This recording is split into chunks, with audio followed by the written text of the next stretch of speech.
Black holes के बारे में आज तक हम जो चीजें भी जानते हैं हो सकता है कि वो सारी चीजें गलत हैं। शायद सेंचुरी के सबसे जीनियस साइंटिस्ट एल्बर्ट आइंस्टाइन की थ्योरी गलत प्रूफ हो चुकी है, क्योंकि न्यूजीलैंड के एक genius professor doctor Roy cart, जिन्होंने 1963 में खुद ब्लैक होल्स को मैथमेटिकली डिस्क्राइब किया था, उन्होंने ये प्रूफ कर दिया है कि ब्लैक होल की सिंगुलैरिटी यानी कि वो पॉइंट जहां पर उसका सारा मैस और ग्रेविटी पॉइंट आउट होता है वो एक्चुअली में एग्जिस्ट ही नहीं करता, जिस कॉन्सेप्ट पे आइंस्टाइन बिलीव किया करते थे। अब इसका मतलब पता क्या है? किसी ब्लैक होल की सिंगुलैरिटी ही एक्चुअल ब्लैक होल होता है। उसी की इंटेंस ग्रेविटी की वजह से इवेंट होराइजन क्रिएट होता है और ब्लैक होल चीजों को अपने अंदर सक करते हैं। तो जब सिंगुलैरिटी ही एग्जिस्ट नहीं करती तो क्या ब्लैक होल का होना एक झूठ है? और अगर हम हाइपोथेटिकली ये मान भी लेते हैं कि ब्लैक होल की एग्जिस्टेंस एक झूठ है, तो फिर साल 2019 में जो नासा ने ब्लैक होल की ये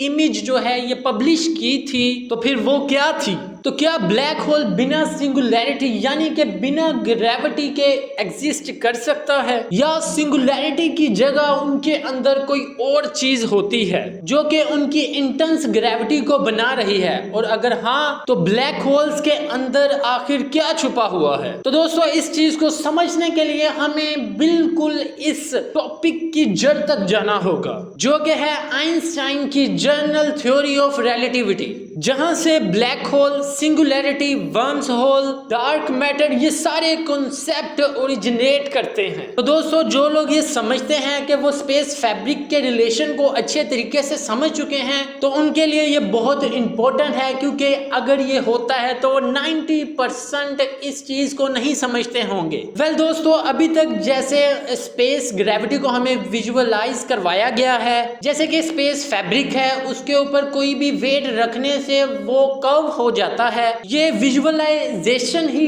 सरासर गलत है। अगर इस चीज को आप ध्यान से देखें तो हम ग्रेविटी को ही विजुअलाइज करने के लिए ग्रेविटी का ही इस्तेमाल कर रहे हैं, इसलिए ये स्पेस फैब्रिक का एक्चुअल रिप्रेजेंटेशन मॉडल नहीं है। असल में कर्वेचर की वजह से ही ग्रेविटी आती है, ग्रेविटी की वजह से कर्वेचर नहीं क्रिएट होता। चलिए इसको थोड़ा आसानी से समझते हैं। इमेजिन करें कि एक पानी से भरा हुआ टब है और आप उसके अंदर एक बॉल डालते हैं। ऑब्वियसली वो बॉल जितनी जगह उस पानी के अंदर लेगा, वो पानी जो है वो साइडों की तरफ होना शुरू हो जाएगा। आर्चिमेडीज प्रिंसिपल, राइट? यही सेम चीज स्पेस फैब्रिक के साथ भी होती है। अगर इस बॉल को मैंने स्पेस टाइम में रखा तो वहां पर जितनी वो जगह लेगा उतना ही स्पेस टाइम को वो साइड पर धकेल देगा, और इसी वजह से उसकी साइडों के स्पेस फैब्रिक के अंदर एक कर्वेचर बनेगा।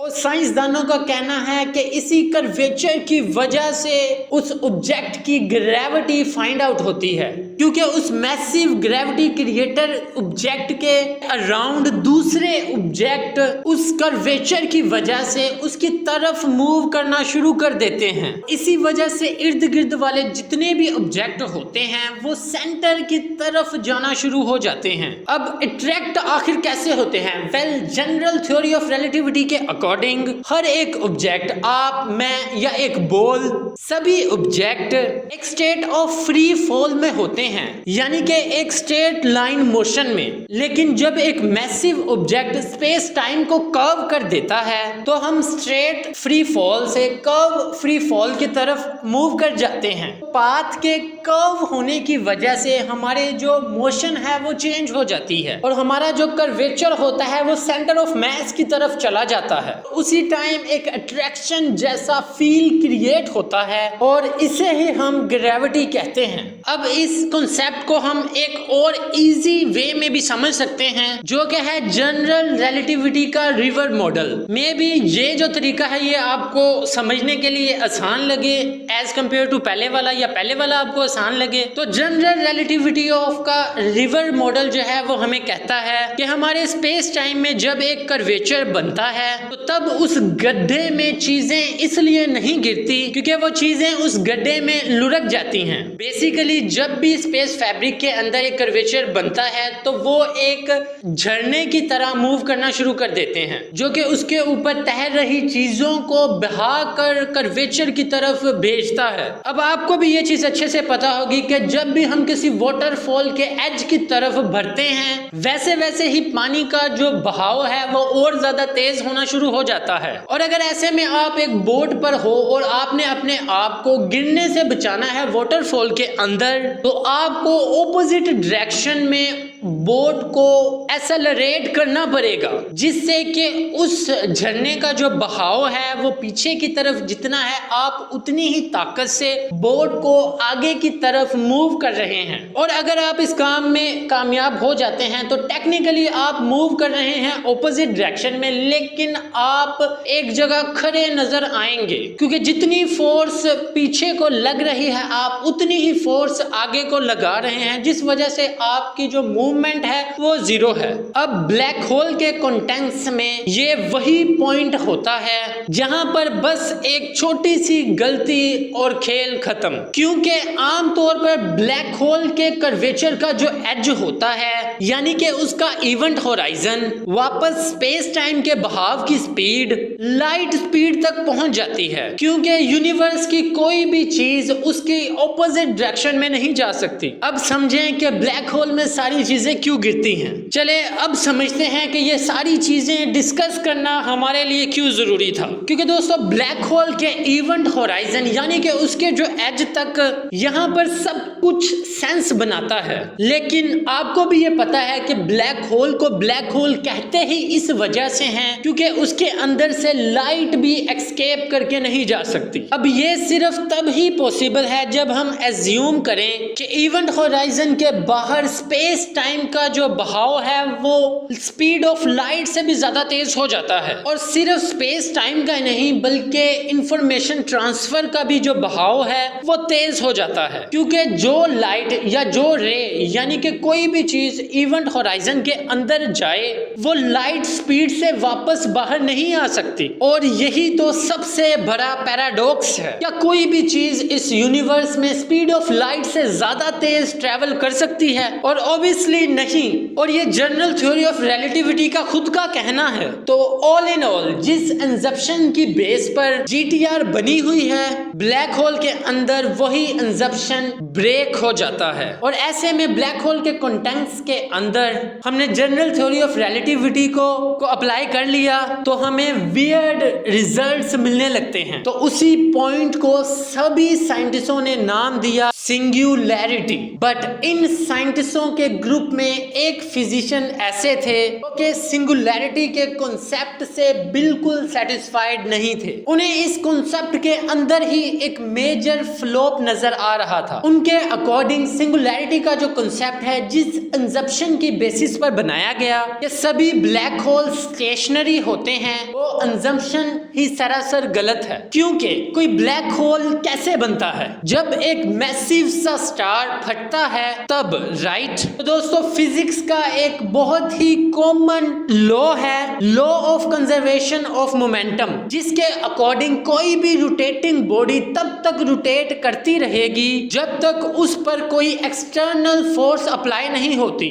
या तो उससे कोई ऑब्जेक्ट कोलाइड नहीं करता। अब इस लॉ के अकॉर्डिंग ब्लैक होल भी तो रोटेट करना चाहिए। यही वो वजह है जिसने रॉय के जहन में एक डाउट पैदा कर दिया, जिसकी जड़ तक जाते जाते ही उसने ये महसूस किया कि सिंगुलैरिटी असल में एग्जिस्ट ही नहीं करती। क्योंकि दोस्तों हमें अभी तक ये बताया गया है कि सिंगुलैरिटी तब ही एग्जिस्ट करती है जब ब्लैक होल स्टेशनरी होता है और उसका सिर्फ इवेंट होराइजन है जो वो घूमते रहता है, जिसकी वजह से उसके अंदर जो है चीजें गिरती हैं। यहाँ पर हम देख सकते हैं कि इवेंट होराइजन में जाने वाली सारी चीजें एक ही पॉइंट की तरफ जा रही हैं एक ही पॉइंट के ऊपर गिर रही हैं, इसलिए उस पॉइंट पर ग्रेविटी का जो बहाव है वो इन्फिनिट हो जाता है और इसी पॉइंट को साइंटिस्ट सिंगुलैरिटी कहते हैं। अब यहाँ तक तो दोस्तों हर चीज पानी की तरह क्लियर है, कैसे स्टिल रहने वाले ब्लैक होल के अंदर सिंगुलैरिटी बनती है। लेकिन जैसे कि हमने जाना कि ब्लैक होल तो स्टेशनरी नहीं होते, वो तो रोटेट करते हैं, जिस वजह से उसके अंदर पॉइंट ऑफ सिंगुलैरिटी एग्जिस्ट ही नहीं कर सकती। क्योंकि अगर तो कोई ब्लैक होल घूम रहा है तो उसके घूमने की वजह से तो उसके इर्द गिर्द घूमने वाली चीजें गोल घूमते हुए उसके सेंटर की तरफ जाएंगी, यानी कि इस वक्त इनका जो मोशन होगा वो ऐसे होगा कि जैसे मौत के कुएं के अंदर बाइकर्स घूमते हैं। जैसे उसके अंदर बाइक्स कोई ज्यादा स्पीड होने की वजह से वो गोल घूमते घूमते नीचे आती हैं, ऐसे ही वो ब्लैक होल के अंदर एक सेंट्रल पॉइंट के ऊपर जाकर नहीं गिरेंगी, बल्कि वो रिंग के ऊपर घूमती रहेंगी और घूमते घूमते नीचे जाएंगी। यानी कि सारा मैस एक सेंट्रल पॉइंट पर नहीं बल्कि एक रिंग के जो मोशन है उस पर डिपेंड होगा। यानी कि दोस्तों जो सिंगुलैरिटी है वो एक पॉइंट की तरह नहीं है बल्कि एक रिंग की तरह है। और इसी कॉन्सेप्ट को सामने रखते हुए डॉक्टर रे ने महान साइंटिस्ट आइंस्टाइन की थ्योरी को गलत साबित कर दिया। अब यहाँ पर सोचने वाली बात यह है कि कैर के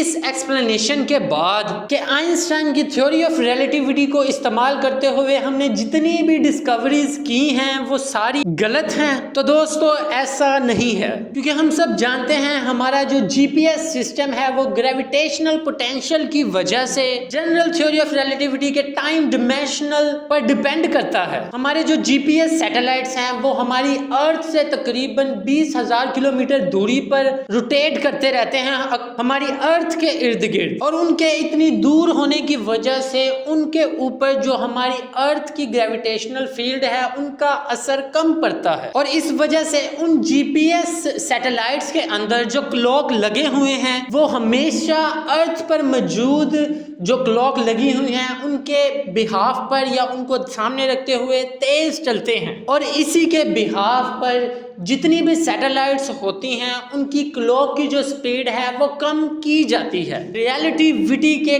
कॉन्सेप्ट्स को यूज करते हुए, ताकि वो अर्थ के टाइम से एग्जैक्ट मैच करे। और अगर ऐसा नहीं होता तो हम अगर शाम को कहीं पर निकलते हैं तो हमें सुबह के टाइम का जो है वो डाटा मिलेगा कि सुबह ट्रैफिक थी, बट ऐसा नहीं होता है। Most of the time literally वो लास्ट मूवमेंट तक एक्यूरेट होता है। यानी कि इसका मतलब कि हमारी जनरल थ्योरी ऑफ रिलेटिविटी के करंट अंडरस्टैंडिंग में अब भी काफी ज्यादा वजन है। सिर्फ आइंस्टाइन की थ्योरी जो चीज प्रेडिक्ट नहीं कर पा रही, जैसे कि सिंगुलैरिटी के अंदर क्या है और बिग बैंग से पहले क्या था, यहीं पर वो थ्योरी अटकती थी। तो शायद ये नया रिंग वाला सिंगुलैरिटी का concept just general theory of relativity में सिर्फ एक एडिशन है, एक अपडेट है। कि अब तक रॉकेट लॉन्च करने के लिए हम न्यूटन की ग्रेविटी यूज कर रहे थे, तो फिर ग्रेविटेशनल लेंस से दूर के ऑब्जेक्ट देखने के लिए हम आइंस्टाइन के जीटीआर पर आए। और अब तक ब्लैक होल के अंदर की चीजें समझने के लिए जो थ्योरी मिसिंग थी उसकी जगह शायद ले ली है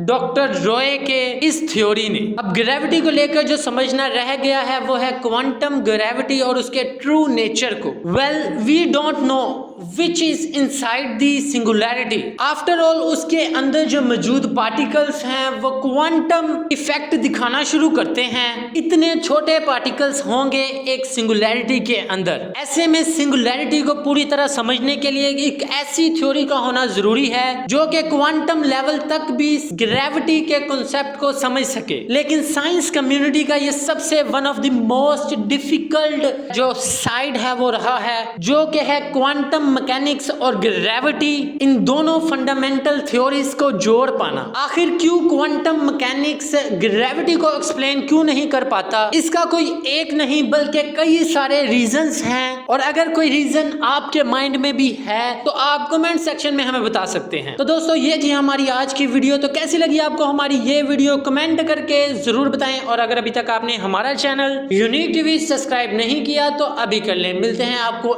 ऐसे ही एक और इंफॉर्मेटिव वीडियो के साथ, तब तक के लिए खुदा हाफिज।